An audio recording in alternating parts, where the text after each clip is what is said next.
Thank you for listening to Lone Star Community Radio. This program was broadcasted and recorded live from the LSCR studios in downtown Conroe, Texas. Lone Star Community Radio is supported by listeners like you. Donate and sponsor today. For more information on getting involved with Lone Star Community Radio, contact us at lscrstudios@gmail.com or visit us online at www.irlonestar.com. You're listening to Lone Star Community Radio on 104.5 KCZW LP Conroe and 106.1 KCCZ LP Conroe and worldwide at irlonestar.com. Good morning, ladies and gentlemen, and you are listening to the Weekly Business Hour. I'm Rick Schissler. I'm your host. I'm also a Silver Fox advisor and the founder of OneBestConsult.com. Thank you for joining us today. I think we put together another good show for you. In fact, some people might even say great. How about that? Pat myself on the back real fast on that one. We're coming to you live from downtown Conroe, Texas, which is located, if you don't know, in Montgomery County. Conroe is one of the fastest, if not the fastest, kind of goes back and forth over the last few years, growing cities in America.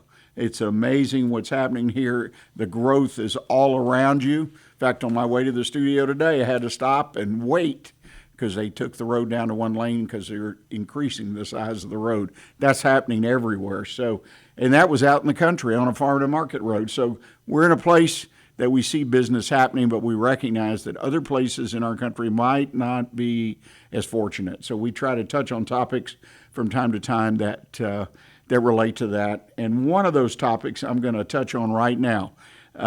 Been talking about this all year. Where's the recession? You know, I love it. Last fall, we began to hear noise from different people, different organizations. Boy, a recession's coming. It's going to be a bad recession. And then they pass, what, a $1 trillion bill in Congress and spend more money, which common sense and basic economic theory says, well, that's got a real potential to really make things worse one way or the other, particularly inflation. And inflation, recession, boy, those words can eat up a small business. There's no doubt about it. Where's the recession? Well, I love it. Over the weekend, I read a couple articles. Of course, these were from the big guys in New York and Chicago, and now they call it a rolling recession. I still haven't caught on to what a rolling recession, other than it rolls across the country. So what are you going to do? And we talk about that, and I'm going to touch on something later in the program. One of my topics, question for the day, will touch on that directly. I believe the recession is not rolling. It's hiding in plain sight. It's affecting us. It has to, because we buy products and services that are directly impacted, both as consumers and as businesses, that come from all over the country, all over the world. A lot of times we don't know where it comes from. And if they're in a recession or they're facing uncontrollable or high inflation, the price of their product, the delivery, remember the supply chain issues? They're still out there if you look for them. They're still happening to small businesses. There's no doubt about it. The thing that I find interesting, though, and this is just a personal note, we've got a labor force, particularly in this area, and I know other areas of the country, you can't find good people. I mean, unemployment is down. Nationally, though, it's up. It just doesn't make sense to me. But the key thing for all of us, I believe, is where's your revenue? Is it up? Is it down? And there are even people here in the fastest growing city in America. Their revenue is under pressure. It's dropped, not just during the pandemic, but there's still other businesses continue to grow. I work with a CEO roundtable, and every one of our members, which could be why they're the people at the table, their businesses continue to grow primarily at double digits. So it's kind of a favored person in these things. You get the favor of having a particular business, particular industry, and you seem to be doing okay. But the key is it's a new game in town. Recession now is kind of like one of those whack-a-mole things. It pops up here, it pops up there, and you try to quash it and it'll pop up somewhere else. So it's very localized. Well, the impact of recession, like inflation and all these other things, impacts different communities, different areas, different industries, different products, services, always different.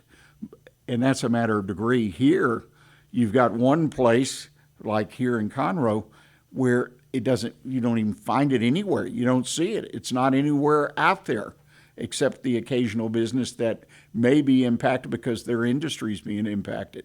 But other parts of the country, all the businesses in town are affected, or some of them. It's just interesting how it's playing out. And I personally believe the main culprit is we're plugged into an international economy. We're in a world economy. And our buying of goods and services, supplies and things is so impacted by what's going on in the rest of the world. If you don't believe me, hold on. The Saudis just announced a 1 million barrel cut in the price of oil. Watch your gas pump in your local area over the next few weeks and see if that doesn't have an impact. Well, the weekly business hour, as I try to tell you each week, is where Montgomery County and businesses, in fact, throughout the world now come to talk about the latest in business news, ideas to improve their business, and be part of conversations that we believe can make a real difference in your business even today. So again, we thank you for being with us, and we appreciate your contribution. Along those lines, if you hear or see something, since we're in a video cast as well, that you would like to comment on, a suggestion for the show, or you've got a particular business challenge that's personal to you and your business, please send me an email. I love to get the emails. We go to that email bag, or mailbag as we call it from time to time, and pull out one of those inquiries about your business challenges and talk about it on the air. It's real simple. Just send me an email right here to the station Lone Star Community Radio at Rick, R-I-C-K, at irlonestar.com. That's Rick at irlonestar.com. And before I forget, if you want to watch us, Allen and I are here today. You can see our faces as we talk. It's available live right now on Facebook and YouTube Live. Just go to the Weekly Business Hour page, and you can click on it and watch as well as listen to the program. I invite you to do so. It's amazing how many listeners that we have each week that watch us on Facebook Live. Well, let's get rolling with the program today. Enough of that introduction. We have a very, very special guest. He's a return guest, but he's wearing a different hat today. He's in a different business today. In a business, frankly, it appears he's been in all his life, and we didn't know it. So we're going to have a reveal today. What do you think? I want to welcome Allen Crosby. He's the owner of Living Images Photography. Allen, welcome to the show. Thank you. It's great to be here, Rich. Well, we're going to talk about photography. The last time you were here, we talked about remodeling, home remodeling, and a business that you and your son were working on. And you just informed me, unfortunately, that business took a real hit during the pandemic, and your son has decided to seek other, hopefully, greener pastures. Mm-hmm. So you reverted to something based on your background that you sent me that you've had a passion for a lot of years, and that's photography. Tell us a little bit about your business journey. Well, you know, photography's always been a passion. It started back when I was in college as a hobbyist, and just playing around with it, I've, showed a lot of my work to friends and so forth. And of course, kids in college, I'm getting married this weekend. Would you do my wedding photography? Or could you take a portrait for me so I can send it back to my parents? Things of that nature. And I was working at a camera store at the time, and a friend of mine that worked there also worked at a local studio. And he said, do you mind if I show some of your work to my boss? And I'm like, no, that's fine. And before I knew it, I was doing freelance wedding photography for about 4 different studios in the city. And it grew from there. As a lot of young people do, things stop being fun and they start being work. And so I dropped it for a while. But a number of years ago, back probably 2004, I picked it up again and began to work at it on a professional level, doing weddings, doing a lot of modeling work and things of that nature. But a lot of what I've done in the last 20 years is has been focused more on, wildlife photography, shoreline photography, nature photography, landscape, and things of that nature. But that's been a real passion of mine. And moving into semi-retirement, I was looking for something that I could do that would give back, to the community and to the public of what I saw and carry on my passions. Photography, there's a lot of hobbyists out there. That industry went through a major shift, or still going through it, I guess, from film to digital, opening new doors, and even digital now starting to with mirrorless cameras. I mean, there's all kinds of things going on. Mm-hmm. And most importantly, our iPhones or our cell phones all have these cameras. This one's kind of old-fashioned. It only has 2 lenses. New ones have 3 lenses. Yeah. And I took a picture on here the other day of my grandson fishing. I said, my God, that's a pretty darn good quality, the focus and everything. And I didn't do anything but snap it. You know, lots of things going on in the world of photography. You chose photography because why? It was your passion. I mean, but now you're turning it into a business, or you have had it as a business. Yeah, Big difference. I actually owned my studio for a number of years in the Clear Lake area, and doing portraits, headshots, traditional professional work. I've also had some of my artistic work in a couple of different galleries. But you mentioned the transition. Actually, this is the second transition that has happened, because if you think back to the, years of the Renaissance and so forth, painters like, for example, Velázquez and Rembrandt, they were painting images that looked lifelike and realistic. And you could reach out and touch them. They looked like your neighbors. But when the camera was invented, the camera started capturing images that they were painting. So the surrealists began to venture in and began to paint things that people couldn't see. People like Van Gogh and Miro and some of those began the abstract form of painting that we see now in a lot of ways, things that the eye couldn't capture necessarily, but the mind could. The same thing has happened a second phase now, where you had professional photographers that did all the work. Now everybody, like you said, has got a camera on their phone. And everybody, perceives themselves as being able to take a good photograph because they have a good camera. Well, that's like saying I'm a great chef because I have a good stove. But it's the idea, it's not the mechanics, it's the actual eye that makes the difference. Some of the best photographs were captured by Ansel Adams in an old box, camera of photographing Yosemite. So it's not the actual camera itself, although we can take some great photos. It's the eye of the photographer who can visualize and see things that other people can't see. Which is just like the artist who paints or sculpts or some other form of expression. Exactly. They see something that you and I, as you say, we don't see it. And I think that's a really interesting observation by you, and the fact that photography, again, professional photography, requires that. I mean, and I guess if you're a hobbyist and you're trying, but it's all about improving your eye, right? I mean, It is, being able to see it. And the only time people really hire a professional photographer now is to go out and take photos that they can't do for themselves, like a wedding. And you have to, you can't take the photos and be in the photos at the same time easily. And if you're going to take those photos, you need to get them right the first time. Now you've got all kinds of things that you can do after the fact. You can open people's eyes. You can put a smile on their face. Artificial intelligence is going to actually change that. What's the next phase? Are we going to have holodecks like they do on Star Trek? They'll be able to do holographic images, and so it's going to be interesting to see where it goes. But for me, my lifetime is finite. And I wanted to take my body of work and put it in a form that could pass on a legacy so that people could have a remembrance of what I did while I was here. Right.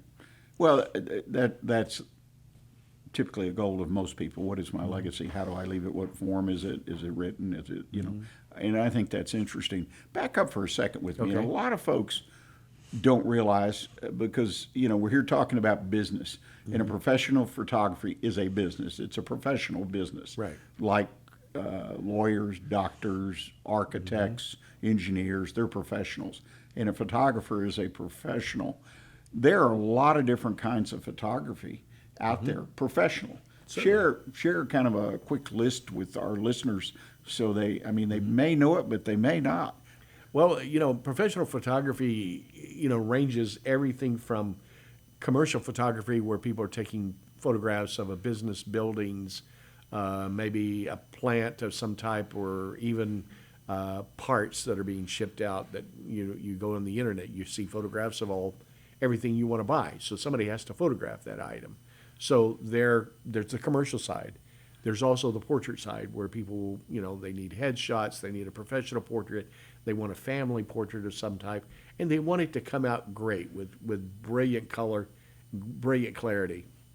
Then you also have wedding photography.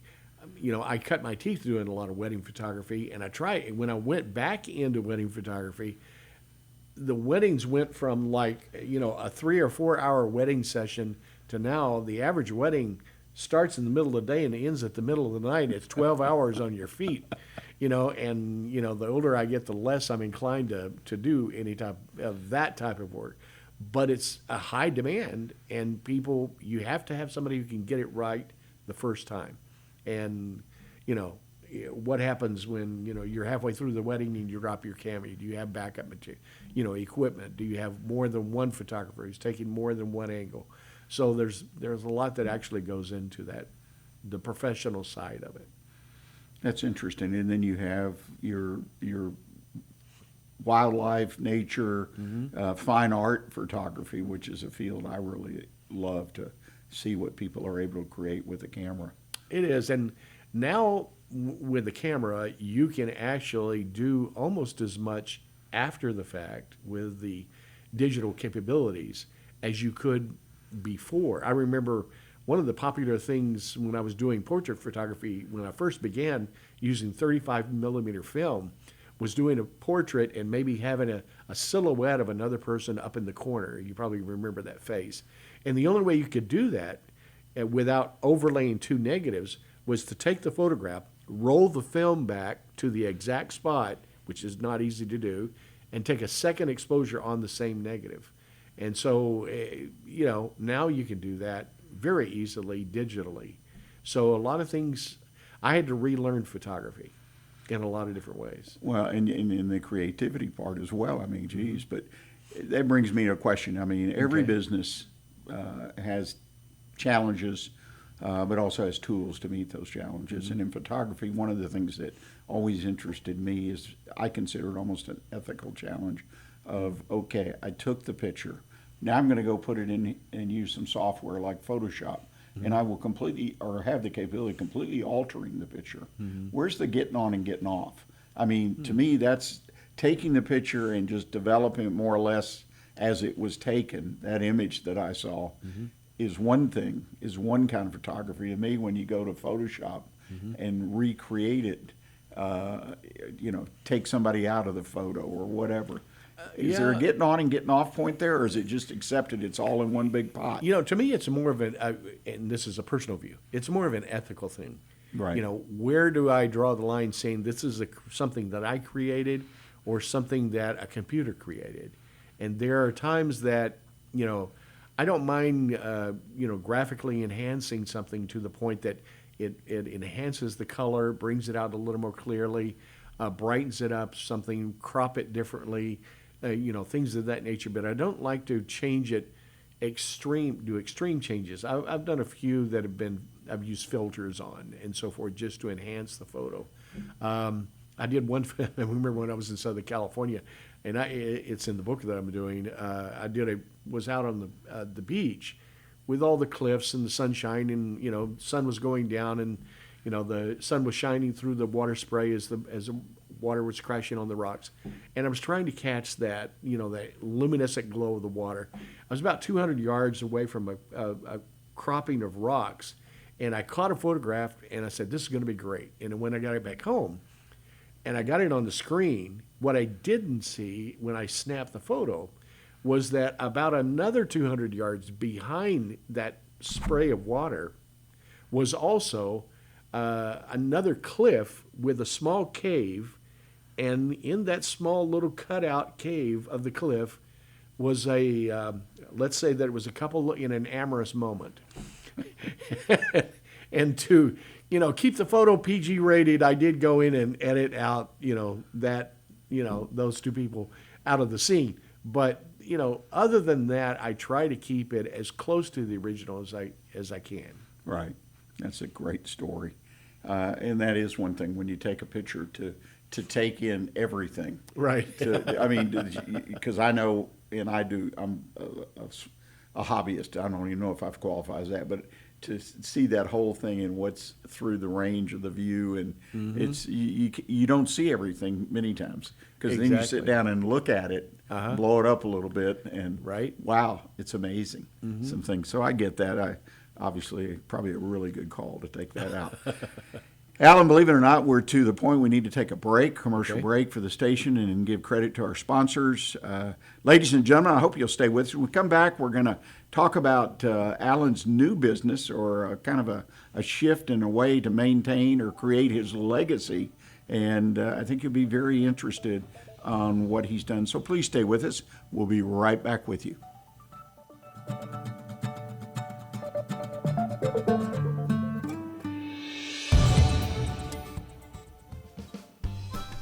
Our talk shows and music shows are looking for sponsors. Want to expand your brand awareness? Reach the hyper-local audience in Montgomery County? Lone Star Community Radio sponsorships accomplish this. Want to see our stats and rates? Check out ourlonestar.com/sponsor for more information. Or call in and leave us a message at 936-647-3776 with your questions. Get seen on TV, YouTube, and heard on our podcast, FM, and internet radio. Support your local radio station with Lone Star Community Radio. Statistics show that 1 out of every 6 Texans struggles with food insecurity and hunger. And many people don't eat enough fruits and vegetables every day. The Better Living for Texans program is here to help you learn how to make healthy menu choices, save money at the grocery store, prepare quick and delicious meals, get more good nutrition in your day, and get more physical activity. Classes are fun, friendly, interactive, and free, and taught in English and Spanish. We are Texas A&M AgriLife Extension, helping Texans make their lives better. Hey y'all, it's DJ Mike from Dance Time in Texas. Join me Monday through Friday at 8 a.m. as I count down the top 10 Texas Red Dirt songs that are packing the dance floor. I'll be featuring local artists and the story behind the hits, shows in the area, as well as new songs that make you want to dance. It's Dance Time in Texas with DJ Mike on Lone Star Community Radio, 104.5 KCZW and 106.1 KZCC, Conroe, Texas, or online, irlonestar.com. Welcome back, ladies and gentlemen. You've been listening to the Weekly Business Hour. I'm Rick Schissler. I'm your host, and we've been having what I think is a real fun but helpful conversation with Allen Crosby about the field of photography and how it is a business. Very interesting. Lots of tools, lots of options. And we're going to kind of shift to what I call an option, and something that Allen creatively has got a new tool in his toolbox, so to speak, and that's taking photography and putting it into a book. A book about photographs. Now, before you turn the dial, it's not boring. It's a very interesting concept. So we're going to spend the next few minutes talking about, because I look at this as a way to transition your business. As Allen has shared with us, semi-retirement transition times here.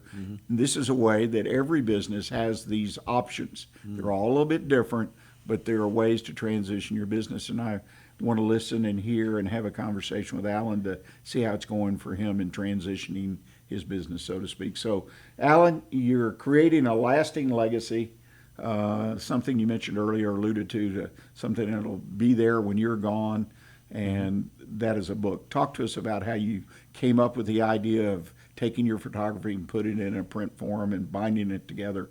Talk to us and tell us about this option you've created. Well, it started about a year, actually more than a year ago, probably 2 or 3 years ago. And this is a kind of a prequel to the book we're talking about. But I'd heard a lot of friends talking about, when I get close to retirement, or when I retire, I'm going to move to Costa Rica and live out my retirement days. I'm going to move to Panama or Portugal or wherever around the world, and that's where I'm going to spend my retirement years. And I actually lived in Madrid, Spain for about 10 years and raised my family there. And I knew what it was like to go to a place you'd never been before, and not just go there for a vacation for a couple of weeks, but to live there, to have to survive, learn a new language, adapt to a new lifestyle, adapt to, different way of life, new foods, new government, the whole 9 yards. And I'm thinking in the back of my mind, these people have no idea what they're about to get into. And it dawned on me to actually put it down into words. I'd never thought about writing a book before. And so I wrote a book about our experiences and all the good and the bad and the ugly that happened. In fact, I entitled it "The Allure of the Romantic Lure of Living Abroad," the fantasy versus the reality. It's still available on Amazon. And it's a short little book, but it describes and goes through all the experiences that people go through as they adapt to a new culture. And, it was focused to a particular crowd. So, like I like to say, there are tens of copies in circulation out there now of that particular book. But, within the last year, I got to thinking, I'd like to do another book, but I couldn't figure out really what I wanted to do. And then it dawned on me, I've got all this, immense volume of great photography that I've done. And I've had it in galleries before, and you put something in a gallery and it sits there for 6 months and nobody buys anything. And I'm thinking, this is a way to put it into the hands of anybody who wants it, to be able to guard and have it and put it. I'm putting it into the form of a coffee table book. And it will be, actually, this particular book will be the first in a series of coffee table books. And so I'll be doing, more as time goes on. Well, that's interesting, and that's a great story. How you basically you did the book, right? You've been through that process, but in turn you've taken again. I think it's so neat to take what you've done, what you're good at, right, and then be able to take it and do something else. It makes for a neat transition, and I contend that every business pretty much out there, even if I'm a plumber or electrician, there are things I can do when I want to make that transition.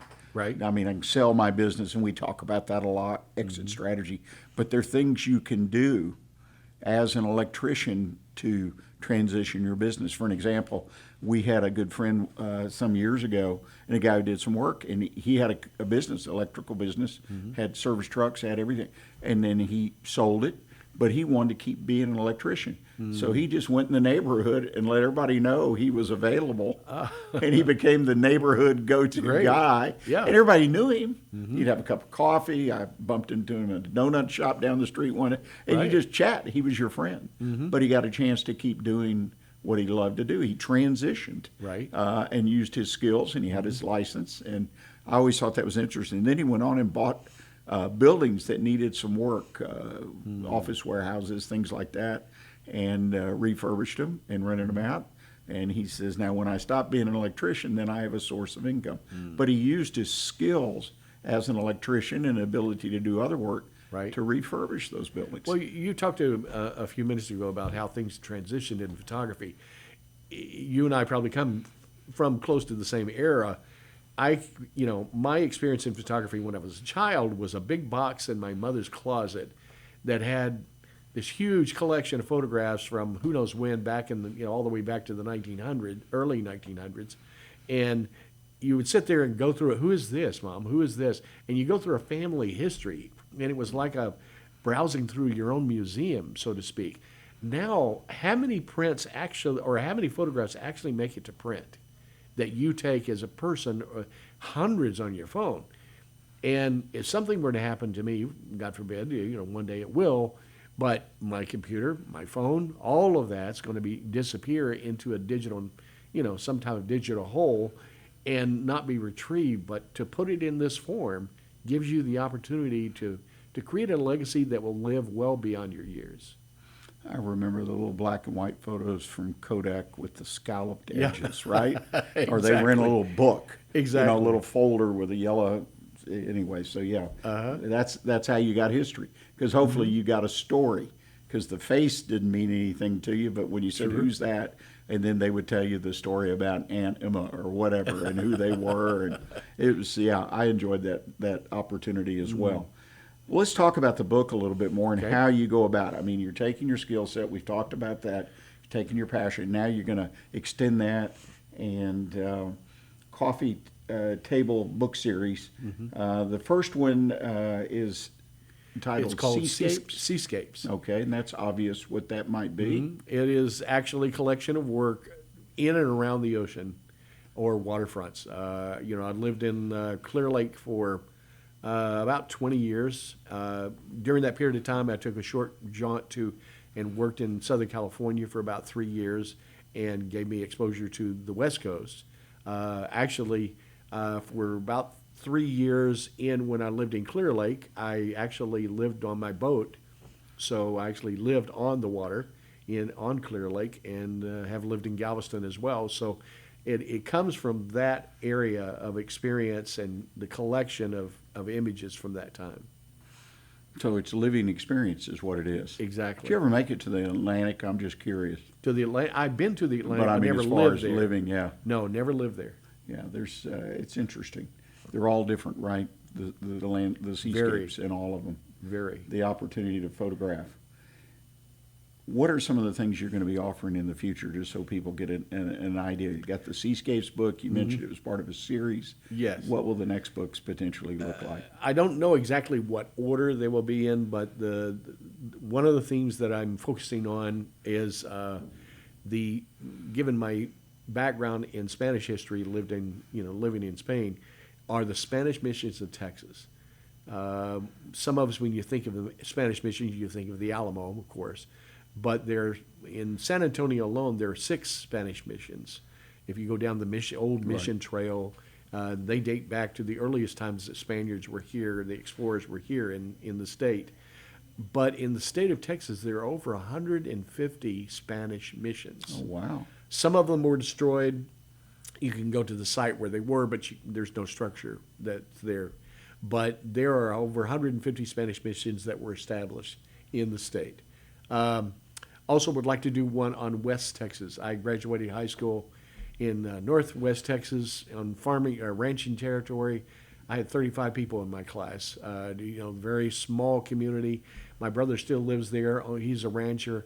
I want to go back and capture the images that are what compose the West as it's still with us. And there's a lot there that people are still doing on a routine basis that's been done the same exact way for hundreds of years. Right. So I want to go back and capture that, as well as do some extensive travel, maybe even going back to Spain again. I took a lot of photographs when I was there, but they're all on 35 millimeter slides, and that doesn't make a great photograph. So I want to recapture some of that, maybe spend a year or so there. But that's the plan for the next books, and perhaps do about one a year. I'm listening to you and the way you've put this together, and again, an encouragement to any one of our listeners that owns a business to consider this. If some people just want to, as you mentioned, they want to move to Costa Rica and they retire, and I get that. To me, when you've built a business and you sell the business, the choice is yours. But then there are those of us who are still wanting to extend what they've developed or learned and share it and all that. Right. We have a guest that he comes on the show once or twice a year, Hank Moore. And Hank started out in radio when he was 10 or 11 years old there in Austin. Wow. With the Johnson family, LBJ's family bought a radio station. And he just happened to offer, and he came in sweeping floors, and then they put him on the radio as a true disc jockey for an hour. And oh, wow. So it went from there, and he became a well-known disc jockey. And when the rock and roll and all that was coming, and he's met everybody you can think of, Elvis, the Beatles, emceed shows. But then what he's done, and then he worked as he went to college and ended up being an international business consultant with lots of contacts, because he stayed close to the family. So what he did, he's written a series of books, and that's where I'm going with this long story.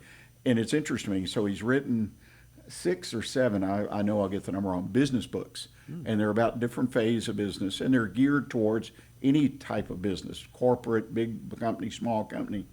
But they're a series, and I was thinking about your series. And now he's done one, and he's on his second book of pop music legends and talking about that industry and individuals. Well, he's been nominated 8 times now. I think I got it wrong last time, for Pulitzer Prizes on these books as he's written them. And so he is, like you, turned his life, his history, into a series of quality books on business and other books. He's written other books that are more like MBA program in Texas used one of his books. It's not in this series, but he wrote those kind of and he's got some great books, those are as well, but they're more scholarly. But these series of books are so much, and they're fun when you just look at them. to read. So, and he's going to continue with the pop. I mean, he's got this plan. Sounds like you to, keep rolling that out. So, people do this. Well, and you were talking about photography. We're talking about the big box of photographs and how it's transitioned. And you have all these photographs. A lot of people now are transitioning and even taking those photographs that they have and creating, actual books. There are some real low-end publishers out there that, like some of the, photography websites. You can actually put those in a book, make a family album to give it away to your family for Christmas. And, they will publish them for next to nothing or very low cost and put them into print. It's a great way to preserve those images. Right. Yeah, there's lots and lots of options. And again, I respect and admire what you're doing, what Hank does and others do to take those skills, the neighborhood electrician, and continue and have a plan, though. It's not something they just fall into and use it, because I think that's the way it was intended to be. Well, I think the pandemic gave me a pretty good indication of what it would be like to retire and not have anything to do. I think millions probably felt that. Yeah, that's an interesting observation. So I wanted to keep busy, wanted to keep my skills active, but at the same time I wanted to, contribute and, do something that I could take with me, when I begin to travel and so forth, that is totally portable. Right. No doubt about that. Book release. Tell us about the book itself. When's it coming out? The first book, Seascapes. The book release is scheduled for the 1st of July.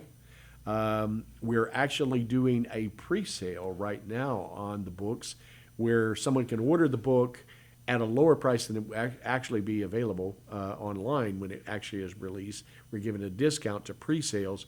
So if you order the book now, then you can have the book, and once you receive the book, it will be an autographed copy.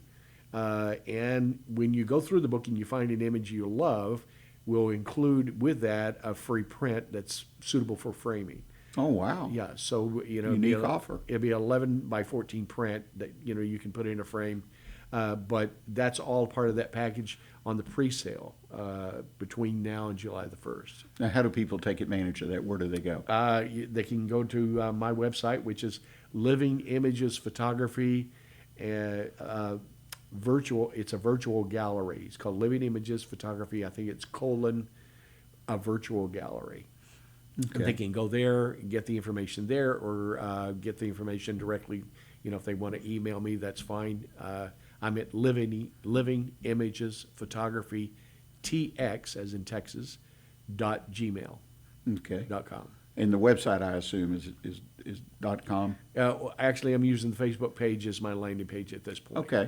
Okay, so go to Facebook and look up Living Pages Photography. Living Images Photography. Images. Yes, Sorry sir. about that. No worries. Just, trying to work. Well, I got it written down. See, that's Okay, what's important there to you me. I got it written down. Well, absolutely. That's something I'm personally interested in seeing. And before we sign off here and end our conversation today, what brand of equipment do you use? I'm just curious. I actually use a Canon Rebel EOS. I don't use a lot of people think, like I said before, the higher end camera I have, the greater photos it's going to take. To a degree, that's true, but the megapixels that are coming out today, when you can shoot at 25 and 30 megapixels or more, I can remember when I could blow up something that would cover a wall on a photograph that was done with 6 megapixels. Right. So the detail and the quality that you get, again, is partially in the camera, but a lot of it's in the eye. Well, and the fact is now it's packaged at a price point that a lot of people can afford it. It can. If you go into the professional level, you're going to spend several $1,000s to get, $2,000 or $3,000 to get the camera and the equipment that you would like. But you can start as little as less than $1,000 now. Well, that Rebel 400 or package, 500. definitely. Exactly. Yeah, I'm a Canon man myself. Yeah. So's Dick. So anyway, Allen, I can't thank you enough for coming on and sharing your story of the business of professional photography, and quite a surprise, the ability to extend that business in a new phase of your life. I wish you all the luck, and thank you for sharing it. Ladies and gentlemen, we're going to take our bottom of the hour break, a little past the bottom of the hour, but that's great. We have a couple of things coming up for you in the second half of the show. First of all, the question of the day, where is the money? Or better said, why can't I borrow any? And then our one best consult tip of the week. We keep working on this one, tend to run out of time, lest you forget about those challenges that no one is talking about. I'm talking about small business challenges in 2023. There's several that you need to be aware of that nobody out there is talking about. So we'll try to touch on that as well today if we have the time. So please stay with us. We'll be right back with you.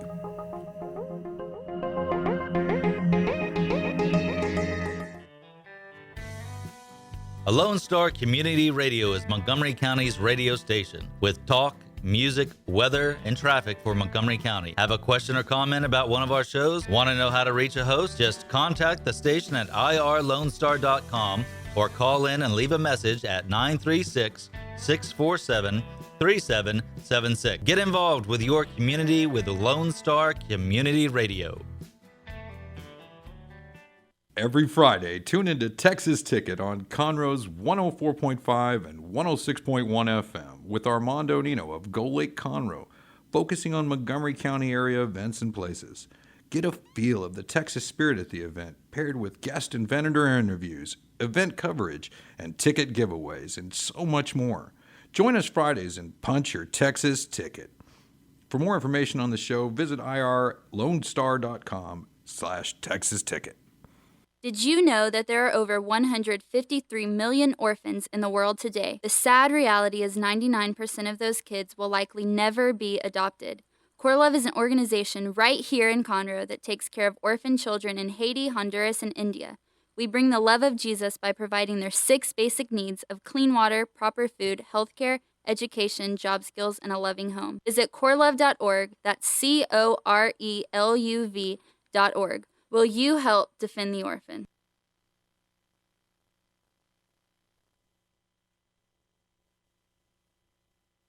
Does your company have needs that can be met by an employee who is dependable, hardworking, enthusiastic, motivated, cooperative, respectful, and punctual? Conroe Independent School District Special Education Department can meet your needs by connecting you with potential employees that have been preparing for a lifetime of employment. We have numerous individuals seeking paid and unpaid work experiences. If your company is interested in seeing how we can meet your business needs, call Conroe ISD Special Education Department to find the best employees for you at 936-709-7671. At 936-709-7671.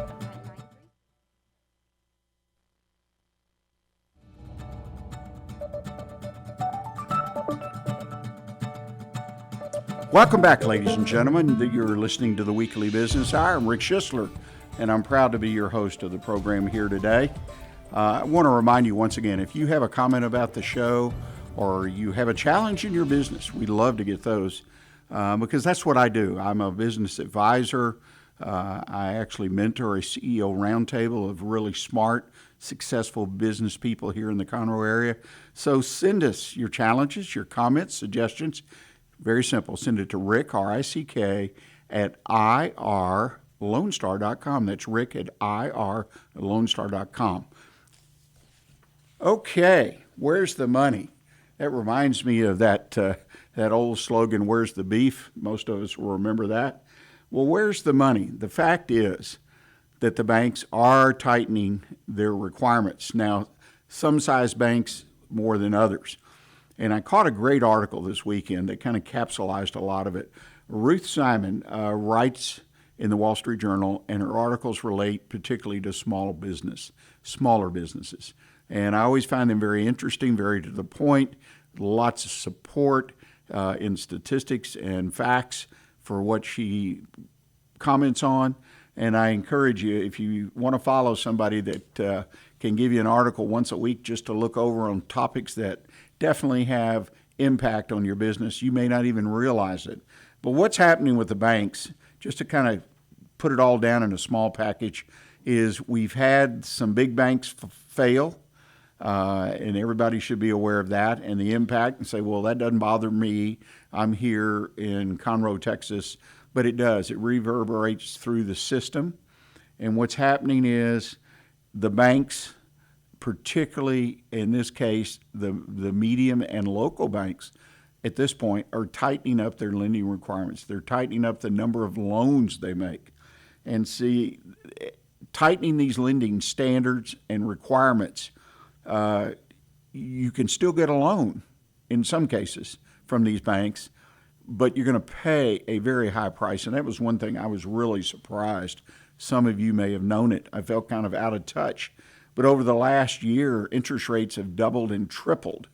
I knew that the inflation rate had gone up that much, but according to Ruth and some of the folks that she interviewed for this article, people are paying 11% plus for their borrowing, their line of credit, things like that, operating loans, that kind of stuff. So it's very interesting.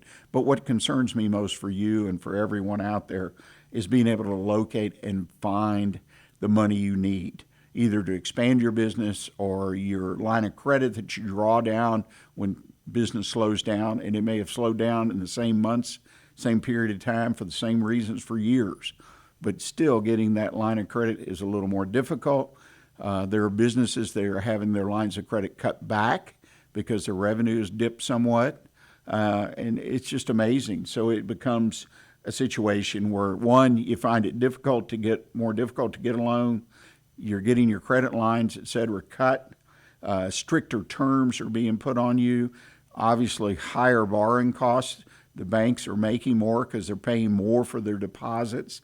You got longer waits to get the loans completed, and you get a lot tougher questions from the banks. That is not universally true, but it is true in many areas of the country. Generally speaking, the banks are being a lot more conservative, responding to the slowdown in certain businesses and their sales. The same thing applies to real estate loans. You want to expand your business, you want to build a new building, you want to build another building, you want to add on, whatever it might be. There are companies now that had these plans in place, because usually you don't just decide one day to go build something. You talk about it, you think about it, you hire somebody to draw it up for you, you look at the whole picture for a period of time, a year or two, sometimes longer.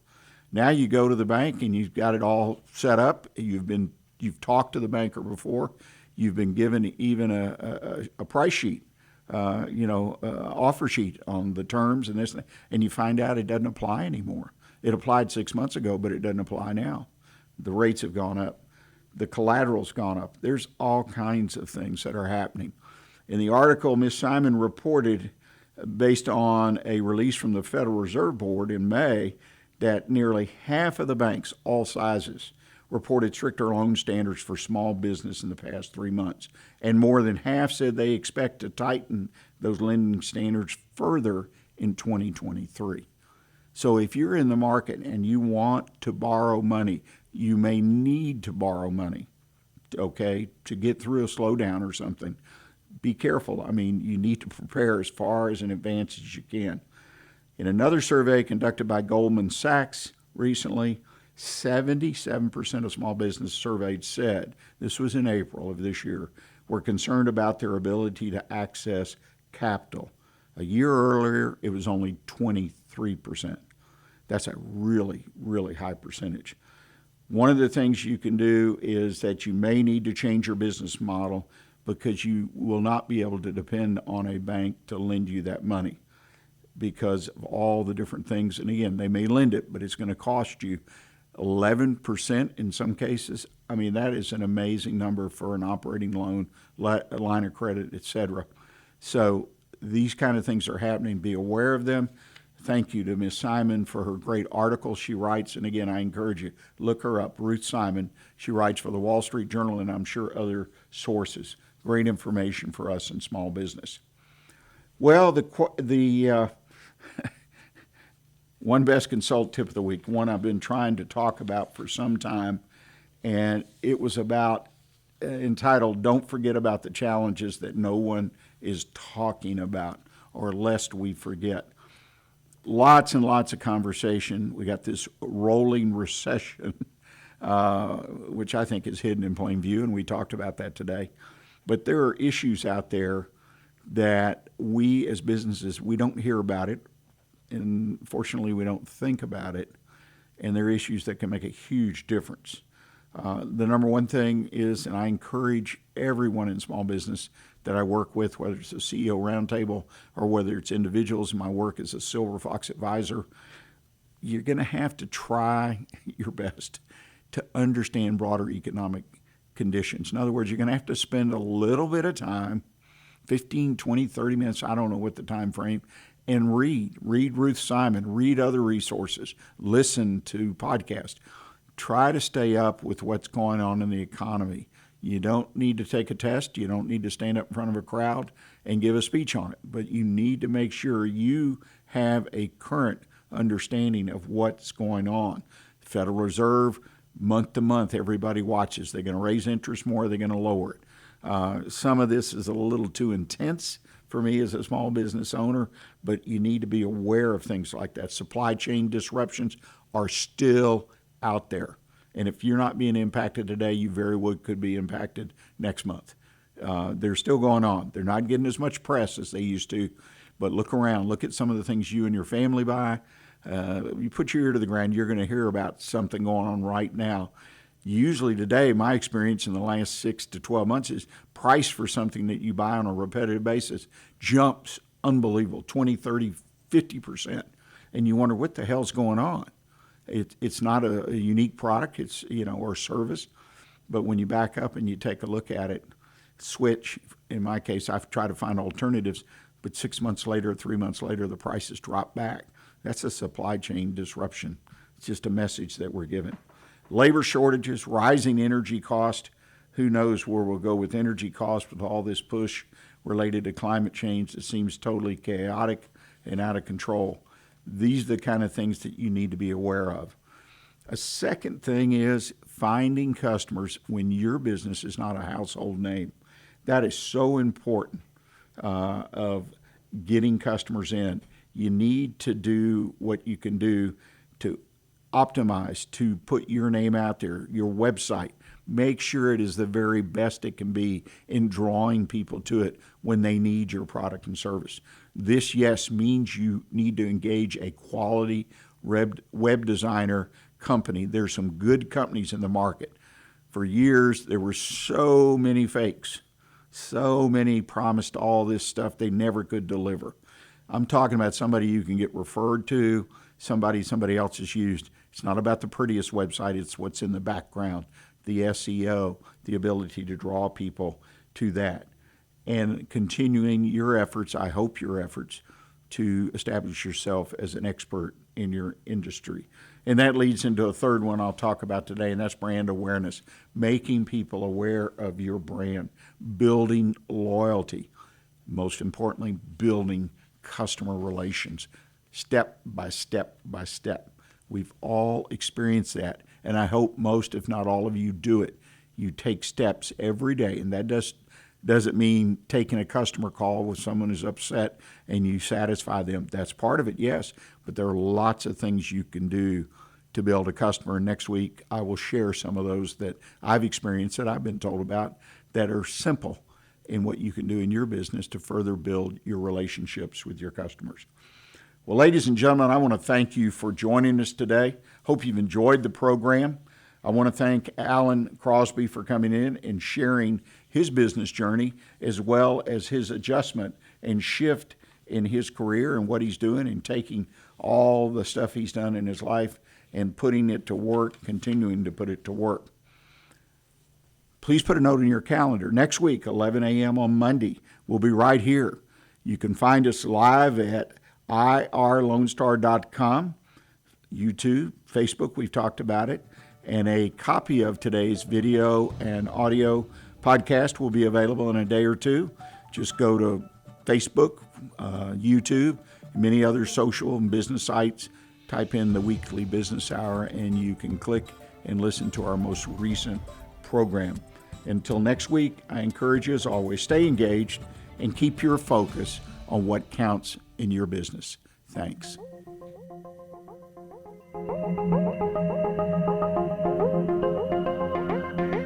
Does volunteering at a nonprofit horse sanctuary